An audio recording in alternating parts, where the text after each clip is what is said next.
আসলে শুক্রবার মানেই আমার মনটা শুধু ঘুরু ঘুরু ঘুরু ঘুরু করবে। তো যে ভাবা সেই কাজ।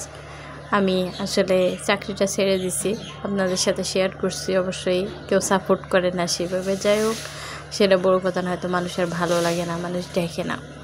তো কালকে গিয়েছিলাম মিনি কক্সবাজার নামক একটা জায়গায়। ওই জায়গায় এই ফুলগুলা, তো এইভাবে আমি কোনোদিনও ভিডিওটা করি না। এবার আমি আস্তে করে বসে বসে এত সুন্দর করে এই ক্লিপগুলো নিয়েছি। আমার এত ভালো লাগতেছিল। এখন না, ফুল আমার প্রাণটা কেড়ে নেয়। ফুল গাছ আমার একটা ভালো লাগার একটা জিনিস। আমি কাউকে বোঝাতে পারবো না। একটা সময় এত ভালো লাগতো না, এখন কেন জানি আমার মনটা কেড়ে নেয়। এই যে এখানে বাবুটা খেলা করতেছিল, এই ক্লিপটাও নিলাম। আমার অবশ্যই খুবই ভালো লাগে। দেখেন, সব থেকে ভালো লাগছে এই গাছটাকে। আসলে এই গাছটা আমার এত প্রাণটা কাটছে। আকাশে, শূন্য আকাশের বুকে, ওখান থেকে আসার পরে যে নার্সারির ভিতরে ঢুকলাম, তো এই ফুলগুলার ছবিও আমি নিলাম সুন্দর করে করে।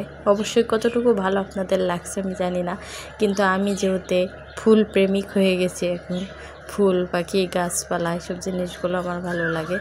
যাই হোক, আমার পাশে একটু সাউন্ড হচ্ছে, কেননা আমি বারান্দায় বসে বসে ভিডিওটার ভয়েস দিচ্ছি, আপনারা কিছু মনে করবেন না। দেখেন সেই গাছটা আবারও, এটা সামহাও রজনীগন্ধা ফুল। আমি না এত বেশি ফুলের নাম জানি না, তবু আমার কেন জানি প্রাণটা কাড়ে। এটা গোলাপ ফুলের মতো কী ফুল আমি জানি না।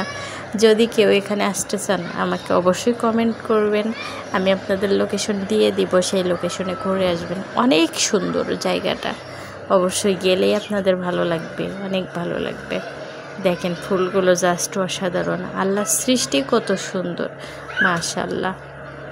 আপনারা আসবেন এই জায়গাটা ঘুরতে, মিনি কক্সবাজার নাম। যাই হোক, সবাই ভালো থাকবেন, সুস্থ থাকবেন। আল্লাহ হাফেজ।